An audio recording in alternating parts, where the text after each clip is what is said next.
Very good morning to all of you. पर आप सभी लोगों का बहुत ही वार्म वेलकम है आपके अपने इस सेशन में, जहाँ पे आज हम लोग स्टार्ट करेंगे फ्रेज रिप्लेसमेंट का पार्ट 6। ठीक है, और पार्ट 6 हम लोग लेकर आएंगे आज। देखो, अभी कल थोड़ा सा वीडियो आने में डिले हो गया, लेट हो गया, काफ़ी शाम हो गया। उसका रीज़न ये था कि मॉर्निंग के टाइम हमारा आया करंट अफेयर्स का वीडियो, उसके बाद आया रीजनिंग का वीडियो, उसके बाद आया मैथमेटिक्स का, और दिन जाकर आया इंग्लिश का। बाकी नीड नॉट टू वरी, जैसे कई सारे बच्चे पूछ रहे थे कि कोई सर्टेन टाइम सर, तो सर्टेन टाइम में इतना कहना चाहेंगे कि ये मान के चलिए कि आपका वीडियो 10 to 11 इसके मिड में आ जाएगा। ठीक है, क्योंकि ये चारों वीडियो भी आने होते हैं। अगर जीएस का भी आ जाएगा तो वो 5 वीडियो हो जाते हैं। तो आपको पता है ना, थोड़ा सा ये सारी चीज़ें अच्छे तरीके से सर्कुलेट करने में टाइम लग जाता है।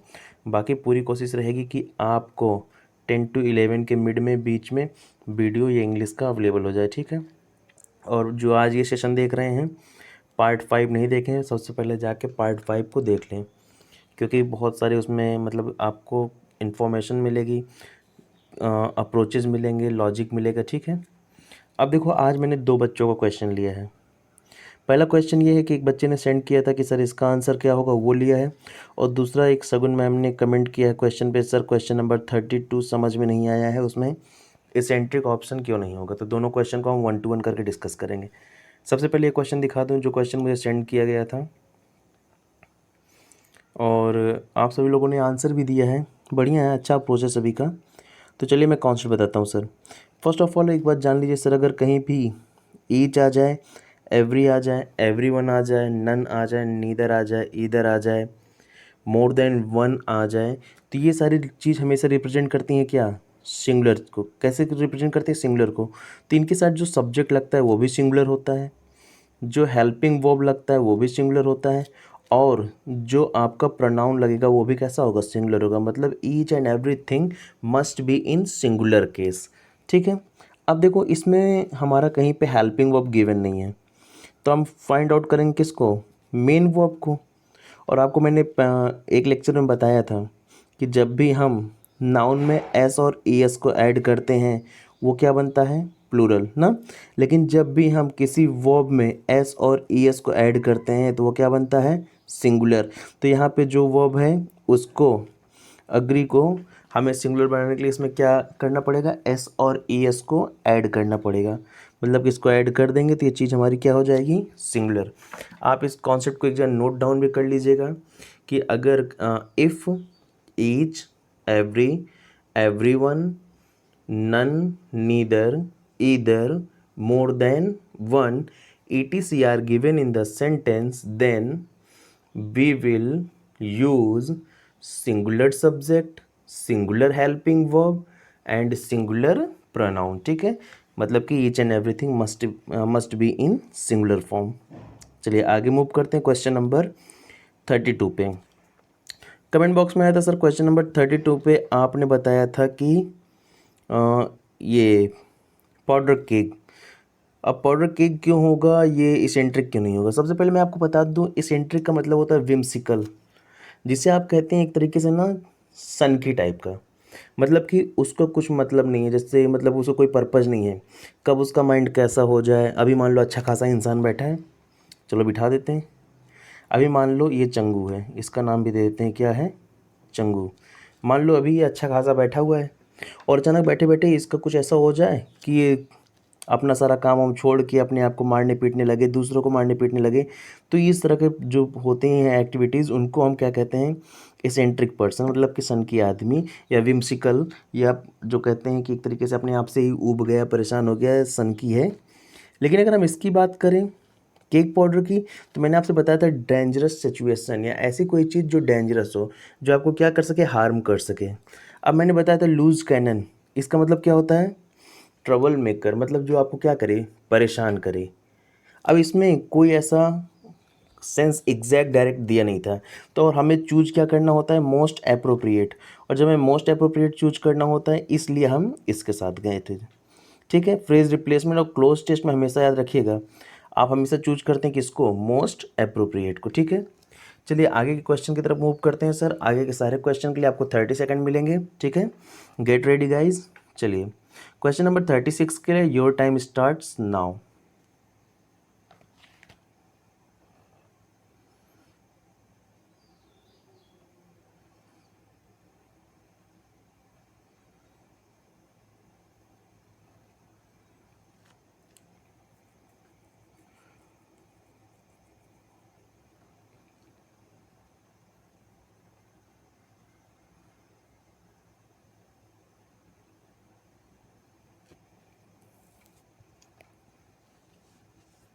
चलिए टाइम अप हो गया गाइस।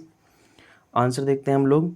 लिखा है कि the employ started the work tout the shoot as the orders were directly from the executives. Meaning पता है इसका? मीनिंग अब ये तो नहीं कह सकते ना चेंज नहीं होगा, क्योंकि ऑल आर करेक्ट दिया है तो चेंज तो होगा। सबसे पहले आपको इसकी मीनिंग बता दें। इसकी मीनिंग आप कह सकते हैं होता है एट वंस, एकाएक, तुरंत, या फिर इमीडिएटली, तुरंत जो हो जाए, इंस्टेंट में जो हो जाए एकदम। तो चलिए ऑप्शन देखते हैं। सबसे पहला ऑप्शन आपको क्या दिया है? सबसे पहला ऑप्शन आपको दिया है right away. What is the right meaning of the right away? The meaning of right away will be at once, at random, immediately, that is तुरंत, दैट मीन्स तुरंत। समझ में आया? Next is perfectly. you know about this word. This is very familiar word, perfectly. It's mean without any mistake, बिना किसी गलती के।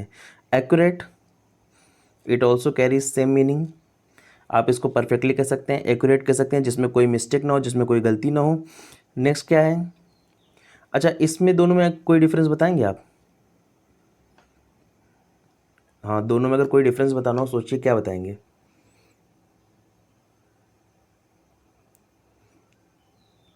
अब देखो, फर्स्ट ऑफ ऑल बताते हैं, बहुत माइनर से डिफरेंस है, आप इससे एक दूसरे को रिप्लेस कर सकते हो, ठीक है। अब जैसे कोई काम है, मान लो आपका ये टास्क था, आपको ये काम करना है, आपने अपने टास्क को पूरा कर लिया, आपने अपने टास्क को पूरा कर लिया, दैट्स मीन आपने टास्क को परफेक्टली डन कर लिया है। लेकिन टास्क के सारी चीज़ों को आपने अच्छे से नहीं किया, अंदर जो उसकी सारी चीज़ें थी, तो आपका एक्यूरेट टास्क नहीं हुआ। समझ में आई बात? मतलब आपने गिवन चीज़ों को एकदम अच्छे से कर लिया। मतलब कि जब हम बहुत माइनर सी बात करते हैं तो हम यूज कर देते हैं किसका? एक्यूरेट का, ठीक है। ऑप्शन नंबर डी, इंसेंसेंट, इसका मतलब क्या हो जाएगा? इसका हो जाएगा नेवर स्टॉपिंग। इसका मतलब हो जाएगा क्या? Never stopping. अब इसका मीनिंग सबको पता चल गया होगा। आंसर आपका क्या हो जाएगा? ए। मतलब we can say option number A is the right answer. समझ में आया? छोटा सा ही था लेकिन हमें बहुत कुछ सिखा के गया, तो इसको नोट जरूर कर लीजिएगा सर, ठीक है। चलिए क्वेश्चन नंबर 37 की तरफ मूव करते हैं गाइज। और क्वेश्चन नंबर 37 के लिए योर टाइम स्टार्ट्स नाउ।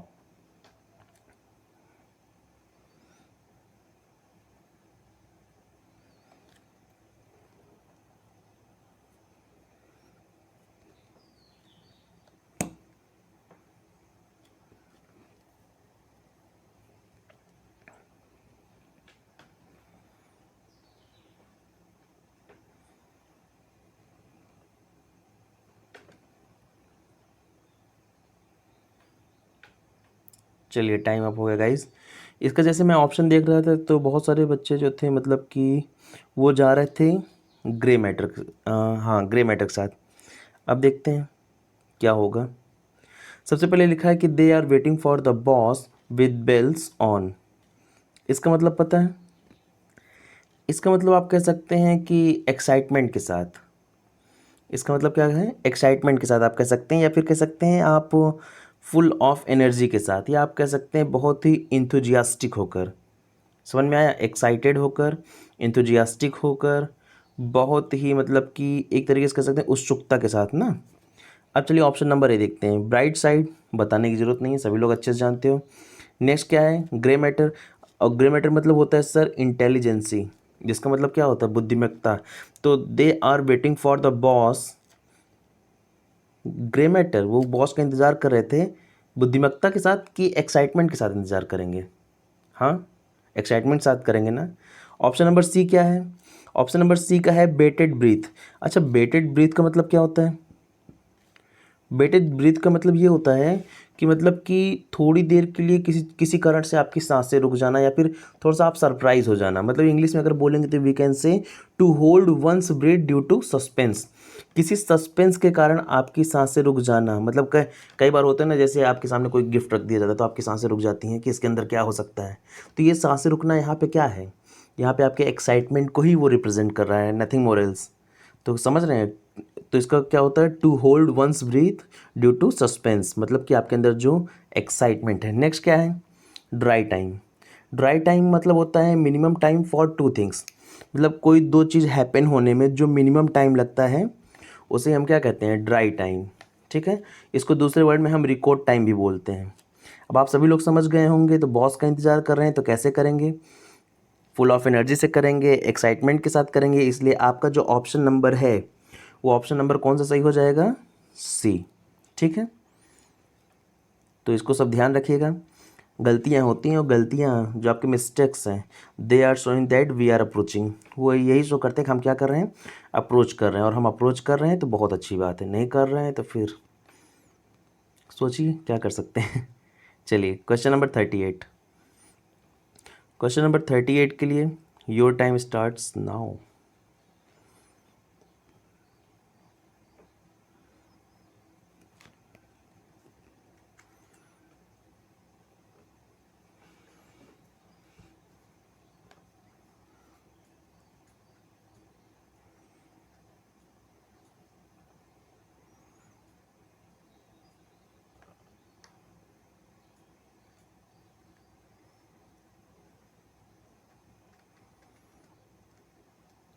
चलिए टाइम अप हो गया गाइस।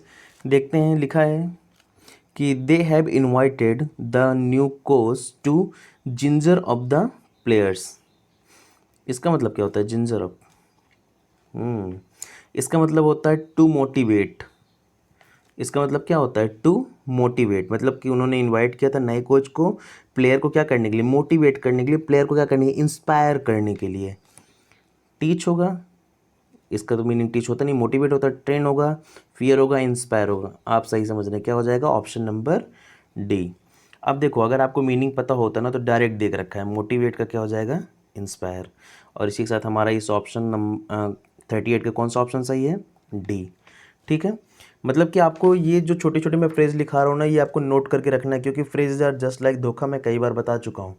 पढ़ोगे कुछ और मीनिंग आएगा कुछ और। चलिए क्वेश्चन नंबर 39 की तरफ मूव करते हैं। क्वेश्चन नंबर 39 के लिए योर टाइम स्टार्ट्स नाउ।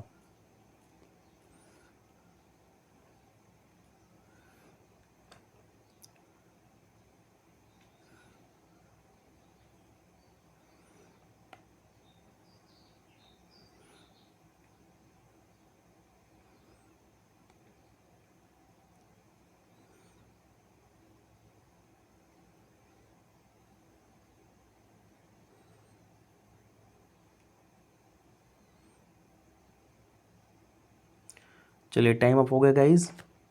यहाँ पे हम लोग डायरेक्ट फ्रेज देखते हैं। फ्रेज क्या है, हार्ड एंड फास्ट। इसका मतलब क्या होगा, hard and fast. Hard and fast इसका मतलब क्या होगा, हार्ड एंड फास्ट का मतलब होता है कि एग्जैक्ट मीनिंग होती है इनफ्लेक्सिबल। मतलब कि जो लचीला ना हो, मतलब कि जो क्या हो, थोड़ा सा रिजिड हो, थोड़ा सा सॉलिड हो, थोड़ा सा स्ट्रांग हो, थोड़ा सा स्टेबल हो। समझ में आया। इसका मतलब क्या होता है, इन अच्छा फ्लेक्सिबल मतलब क्या होता है कि जिसमें थोड़ी सी छूट दी जाए। और अगर इनफ्लेक्सिबल हो गया तो जिसमें छूट न दी जाए। दैट्स मीन जो क्या हो, स्ट्रांग हो।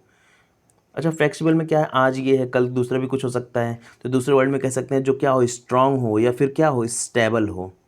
ऐसा रूल जो क्या हो, स्ट्रांग हो या फिर क्या हो, स्टेबल हो। समझ में आई बात। चलिए देखते हैं। सबसे पहला ऑप्शन क्या है, ग्रिगेरियस। इसका मतलब क्या होता है, इसका मतलब होता है कि मतलब कि जो ग्रुप में लोग रहते हैं, झुंड बना के चलते हैं, उनके लिए ये वर्ड यूज होता है। ठीक है, नेक्स्ट वर्ड क्या है, ग्रिम। इसका मतलब क्या होता है, इसका मतलब होता है भयंकर। That's mean horrible. समझ में आ रहा है। नेक्स्ट क्या है, नेक्स्ट वर्ड है आपका अवॉइडिंग। इसका मतलब क्या होता है, इसका मतलब होता है कि एक तरीके से आप कह सकते हैं परमानेंट या फिर कह सकते हैं स्टेबल। ठीक है, परमानेंट या फिर क्या कह सकते हैं, स्टेबल। नेक्स्ट क्या है, ट्रूस। ट्रूस का मतलब क्या होता है, वॉर एंडिंग अग्रीमेंट जो होता है, किसी युद्ध को समाप्त करने के लिए जो हम संधि करते हैं उसे ही हम क्या कहते हैं, ट्रूस। समझ में आई बात? फिर से फिर से मैं रिपीट करता हूँ। ऑप्शन नंबर ए का मीनिंग मैंने क्या बताया था कि ऐसे लोग जो फ्लॉक में रहते हैं, झुंड में रहते हैं, ग्रुप में रहते हैं, ठीक है। ग्रिम, इसका मतलब क्या होता है? हॉरिबल, भयंकर, या फिर आप डरावना भी कह सकते हैं। अबाइडिंग मतलब क्या होता है? परमानेंट या फिर क्या? स्टेबल। ट्रूस का मतलब क्या होता है? वॉर एंडिंग, आपका अग्रीमेंट। और आपको पता चल गया कि एक हमें रूल चाहिए जो कैसा हो? स्टेबल हो। जो कैसा हो? स्टेबल हो। तो क्या हो जाएगा आपका? ऑप्शन नंबर कौन सा सही हो जाएगा? ऑप्शन नंबर सी, ठीक है। और जो क्वेश्चन आपको समझ में नहीं आएगा आप कमेंट करके बता दीजिएगा, वो मैं आपके कमेंट को ले लूँगा, ठीक है। और अगले दिन आके और बेटर एक्सप्लेन कर दूँगा। फिलहाल अभी तो मैं बता दे रहा हूँ कि आपको बात समझ में आ जाए, अगर इन केस नहीं आता है तो। चलिए क्वेश्चन नंबर 40 के लिए sir your time starts now.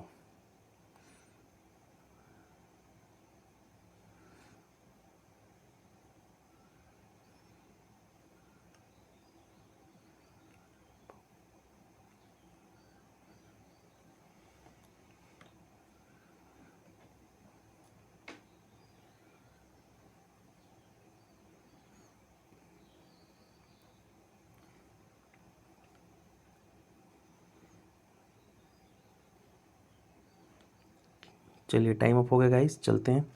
Question पढ़े, मीनिंग बताएं उससे पहले एक इससे रिलेटेड रूल मुझे याद आ गया, मैं आपको यहीं बता देता हूँ कि जनरली जिन वर्डों के लास्ट में आई ओ आर आता है, जैसे senior, junior, inferior, posterior, generally वो सारे एडजेक्टिव्स जो एंड होते हैं किस पे? आई ओ आर से, उनके साथ कंपैरिजन करने के लिए हम कभी भी देन का यूज़ नहीं करते। हमेशा देन के प्लेस हम किसका यूज करते हैं? टू का। कभी हम ये नहीं कहते हैं he is senior than me, हमेशा हम क्या कहेंगे? He is senior to me. बात समझ में आई? We do not use than with that words which end in I O R, we will use to. समझ में आई बात? चलो अब क्वेश्चन देखते हैं क्या है। लिखा he regards me as infra dig in every aspect of life. अब इसका मतलब, इसका मीनिंग क्या होगा? इसका मीनिंग होता है समथिंग डाउन, या नहीं, अंडर, अंडर समवन और समथिंग, किसी के क्या होना? अंदर होना। किसी व्यक्ति के अंडर काम करना हो सकता है, या किसी चीज़ के अंडर काम करना हो सकता है। काम करना, वर्क करना, कुछ भी। तो क्या हो जाएगा? अंडर समवन और समथिंग। सुपीरियर कोई लॉजिक नहीं है, इन्फीरियर कोई लॉजिक नहीं है, पोस्टीरियर, अच्छा पोस्टीरियर का मतलब होता है पहले का। पोस्टीरियर का मतलब क्या होता है? पहले का। बात समझ में आई? एक मिनट, थोड़ा सा मिस्टेक हो गया है जल्दबाजी में। सुपीरियर मतलब क्या होता है? जो आपसे सुपीरियर हो, बड़ा हो। तो इसका तो लॉजिक नहीं है क्योंकि यहाँ पे किसी के नीचे काम कर रहा है। इन्फीरियर मतलब क्या होता है? इन्फीरियर का मतलब होता है कि जूनियर, या जूनियर भी नहीं कह सकते, बहुत ही कम। जैसे आपके अंडर में जो काम करता है, आपके नीचे जो रहता है, जो बहुत ही नीचे रहता है, उसके लिए हम क्या यूज करते हैं? इन्फीरियर। तो मे बी ऑप्शन हो सकता है। चलो देखते हैं पोस्टीरियर। पोस्टीरियर का मतलब होता है अर्ली इन टाइम, जो आपसे पहले का हो, तो पोस्टीरियर नहीं हो सकता है।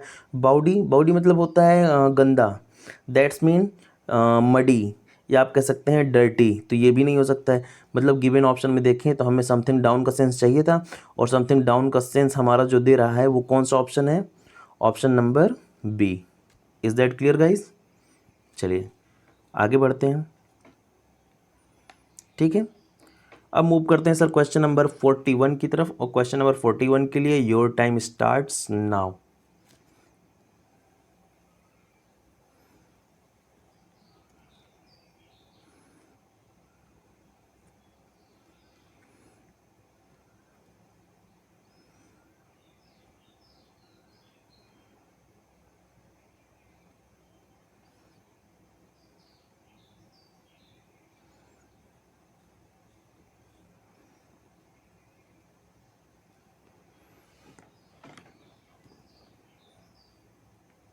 चलिए टाइम अप हो गया गाइस, टाइम अप हो गया।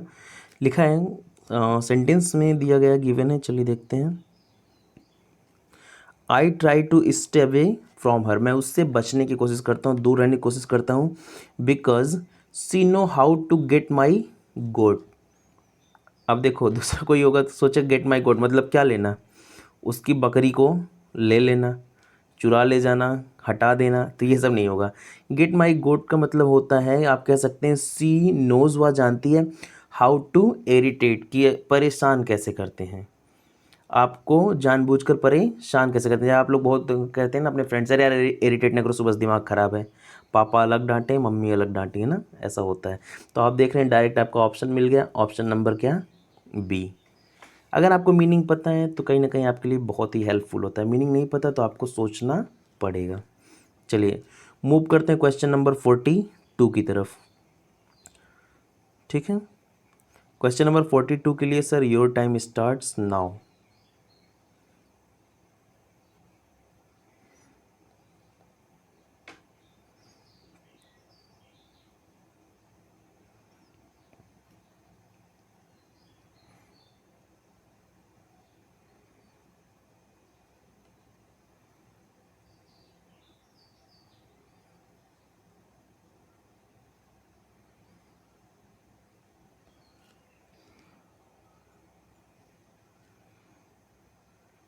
चलिए टाइम अप होगा गाइज, देखते हैं। लिखा है the company new the deal was a jam tomorrow.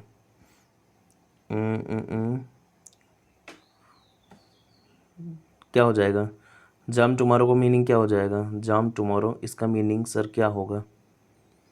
अब देखो इसका मीनिंग मैं बता दूं, जैसे मतलब कि कोई ऐसी चीज़, something that like we can say a pleasant thing which is very good to promise but very hard in real. या हम कह सकते हैं कोई ऐसी सिचुएशन जो रियल ना हो, मतलब कि हमें बोलने में हमें सुनने में तो बहुत अच्छा लग रहा है। जैसे हम बैठ गए हैं, पढ़ते लिखते नहीं हैं, मन में है विश्वास, पूरा है विश्वास हम होंगे कामयाब एक दिन, और सिर्फ दिन भर बैठ के सपने देखते हैं कि इनकम टैक्स ऑफिसर बन गए हैं, बैंक पीओ बन गए हैं। अभी सब सोचने में कितना अच्छा लग रहा है कि रेट डाल दिए हैं, पैसे पैसा खूब उड़ रहा है चारों तरफ, ले लिए हैं कार वगैरह, सोचने में कितना अच्छा लग रहा है। लेकिन जब हम ग्राउंड जीरो की बात करेंगे तो आप अगर हार्डवर्क नहीं करोगे, पढ़ोगे लिखोगे नहीं, तो क्या ये पॉसिबल है, नहीं। तो ऐसी सिचुएशन के लिए आप क्या यूज करते हैं, ऐसी सिचुएशन के लिए आप यूज करते हैं जैम टुमारो।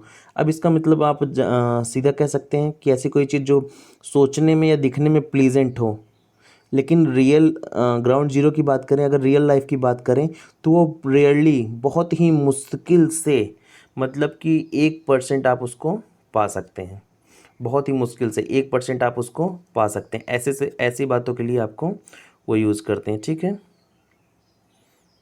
चलिए आइए आंसर देखते हैं। स्क्रॉल हो गया, ठीक। अब देखो ये वर्ड क्या है। अब इसका अगर आप डिक्शनरी में मीनिंग देखोगे ऑक्सफोर्ड का, तो दो मिलेगा। पहला मिलेगा बिज़ा और दूसरा मिलेगा बिज़ार। तो कंफ्यूज नहीं होना, बोथ आर सेम। अब इसका मतलब होता है क्या, स्ट्रेंज।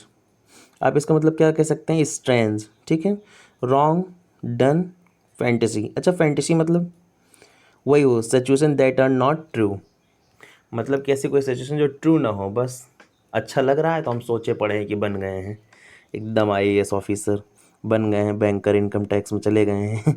ठीक है, तो अब आपको क्या लगा, इसका मीनिंग भी हम लोगों ने क्या बताया था, यही कि कोई ऐसी चीज़ जो सुनने में सोचने में प्लीजेंट हो लेकिन ग्राउंड जीरो पे बहुत ही मुश्किल हो। तो उसके अकॉर्डिंग ये तीनों ऑप्शन आपके क्या हो जाएंगे, एलिमिनेट हो जाएंगे।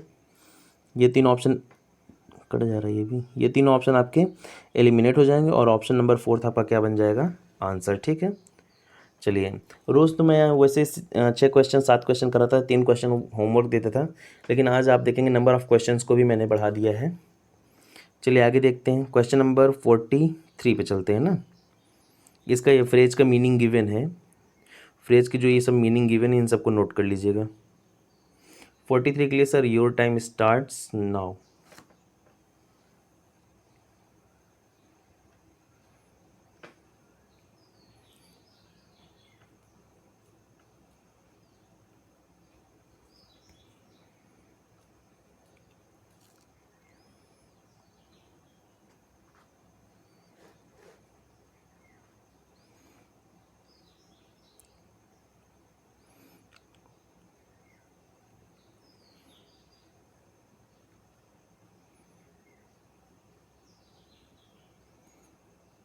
चलिए देखते हैं, अब यहाँ पे क्या लिखा है, फॉफिंग अबाउट। इसका मीनिंग होता है टू वेस्ट टाइम, इसका मीनिंग क्या होता है सर? टू वेस्ट टाइम, समय बर्बाद करना। टू वेस्ट टाइम, समय को बर्बाद करना। चलिए हम लोग देखते हैं। अब सबसे पहला क्या है? बबलिंग। इसका मतलब क्या होता है? बड़बड़ाना। कोई चीज़ क्या होता है? बुनबुनाते हैं, जब आप लोग इसे बड़बड़ाते रहते हैं, खुल के नहीं कह पाते हैं। दूसरा क्या है? दूसरा है स्क्वॉबलिंग। इसका मतलब क्या होता है? इसका मतलब होता है विवाद। नेक्स्ट क्या है? मूचिंग। इसका मतलब क्या होता है? लेजीनेस, आलस करना। ठीक है। उसके बाद क्या है? ब्रांडिंग, जो आप जानते हो। अब इसका मीनिंग क्या होगा? इसमें हम लोगों ने क्या देखा था? क्या मीनिंग था? To waste time. अब वेस्ट टाइम के लिए क्या? आप बड़बड़ा के नहीं कर सकते हैं। विवाद वाला सेंस ही नहीं होगा। आलस करना में भी हो सकता है, और इसका तो बिल्कुल नहीं होगा। तो आपका जब 3 ऑप्शन कट गए हैं सर, तो जो आपका गिवन ऑप्शन में जो बचा वही क्या हो जाएगा? आंसर। तो आपका 43 का जो राइट आंसर होगा वो क्या हो जाएगा? मूचिंग, जिसका मतलब क्या होता है? स्लग। आप ये भी कह सकते हैं स्लग। इसका मतलब भी क्या होता है? आलस करना। और आलस कारण जानते हैं कभी अच्छा हो सकता है? नहीं, सिर्फ वेस्टिंग ऑफ टाइम है, समय ही बर्बाद होगा। चलिए चलिए अब आज के लास्ट क्वेश्चन की तरफ मूव करते हैं, क्वेश्चन नंबर 44। और क्वेश्चन नंबर 44 के लिए your time starts now.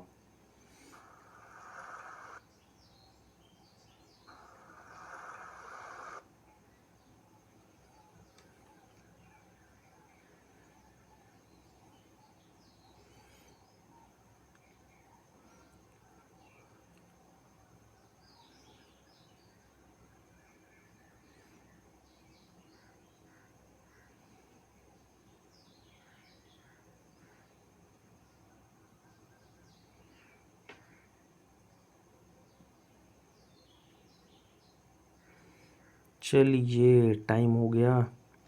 Phrase तो आपने पढ़ ही लिया होगा, साउंड बाइट। मीनिंग क्या होता है इसका?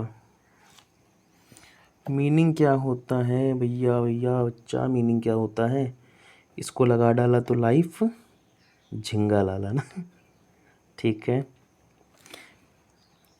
3 मई के बाद में भी आपको मौका मिले, कहाँ घर से बाहर जाने का नहीं, थोड़ा सा रिलैक्स होने का। अब मन में आ रहा है सर इतना रिलैक्स हो रहे हैं, सोते सोते थक जाते हैं और फिर वो सोचते हैं कि अब थक गए थोड़ा और सो लेते हैं। चलिए देखते हैं। साउंड बाइट, इसका मतलब होता है क्या? इसका मतलब होता है अ शॉर्ट, हम कह सकते हैं a short piece taken from any book, any picture, any मतलब स्क्रिप्ट। कहीं से, किसी पिक्चर में से, किसी वीडियो में से, किसी बुक में से, किसी स्क्रिप्ट में से, किसी चीज़ का जो आप शॉर्ट पार्ट, एक छोटा सा पार्ट निकाल लेते हो, that is called sound bite. वो क्या कहलाता है? साउंड बाइट कहलाता है। ऑप्शन को देखें, चलिए बात करते हैं ऑप्शन। सबसे पहला ऑप्शन क्या है आपका? सबसे पहला ऑप्शन है एलेशन। इसका मतलब क्या होता है? इसका मतलब होता है इंथुजियाज़म, मतलब कि आपके अंदर जो उत्साह होता है, जो एनर्जी होती है, दैट इज़ कॉल्ड एलेशन। दूसरा क्या है? प्रिपेयर्ड, वेल नोन है, अच्छे से जानते हो। अगला क्या है? थर्ड। इसका मतलब क्या होता है? इसका मतलब होता है अकाल पड़ना। हाँ, ये वर्ड अच्छा है, इसको मैं लिखता हूँ।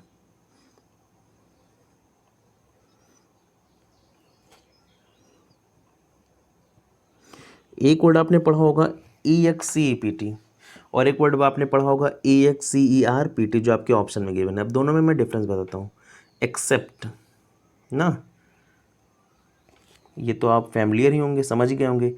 इसका मीनिंग क्या होता है? जब इसमें आर आ जाता है, जब आर ऐड हो जाता है तो उसकी मीनिंग क्या बनती है?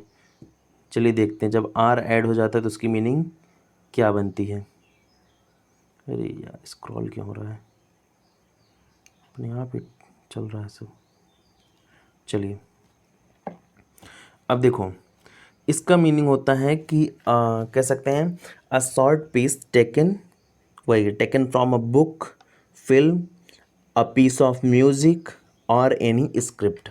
मतलब किसी म्यूजिक से, किसी फिल्म से, किसी वीडियो से, किसी मतलब कि नॉवेल से, या फिर किसी भी चीज़ से जो आप एक छोटा सा सेगमेंट ले लेते हैं, एक छोटे से पार्ट को कॉपी पेस्ट कर लेते हैं, एक छोटे से पार्ट को लेकर अपने पास रख लेते हैं, तो दैट इज़ कॉल्ड एक्सर्प्ट। ठीक है, एक्सेप्ट नहीं, एक्सर्प्ट। ठीक है। प्रोनाउंसिएशन नियर अबाउट सेम होता है। आर लगने के कारण आप थोड़ा सा र का साउंड देंगे, ज़्यादा नहीं, थोड़ा सा बस। बाकी बोथ आर सेम, थोड़ा सा आर का डिफरेंस है और मीनिंग में बहुत बड़ा डिफरेंस है। सिर्फ मैं प्रोनाउंसिएशन में बोला था कि नियर अबाउट सेम होते हैं, बाकी मीनिंग में ज़मीन आसमान का डिफरेंस है। ठीक है, इसी के साथ सर आज का सेशन आपका कंप्लीट हो गया है। और जानते हैं सेशन क्लास में मैं क्या बताता हूँ, वही रोज़ बताता हूँ सर। आप लोग का स्कोर बहुत ही कम हो रहा है, जिसको बढ़ाना है, अच्छा करना है। कोई बात नहीं, कल के सेशन में आप लोग का स्कोर बढ़ जाएगा, क्योंकि कल मैं थोड़ा अच्छे से क्वेश्चन लेकर आऊँगा। अच्छे का मतलब और अच्छे। तो आपका सेशन, अगर आप अभी 3 या 3+ पा रहे हो, 3 या 3+ पा रहे हो, नहीं हाँ 3 या 3+ पा रहे हो, तो आपका बढ़िया स्कोर है। ये स्कोर गुड स्कोर माना जाएगा। क्यों? लेवल भी तो टफ है ना सर।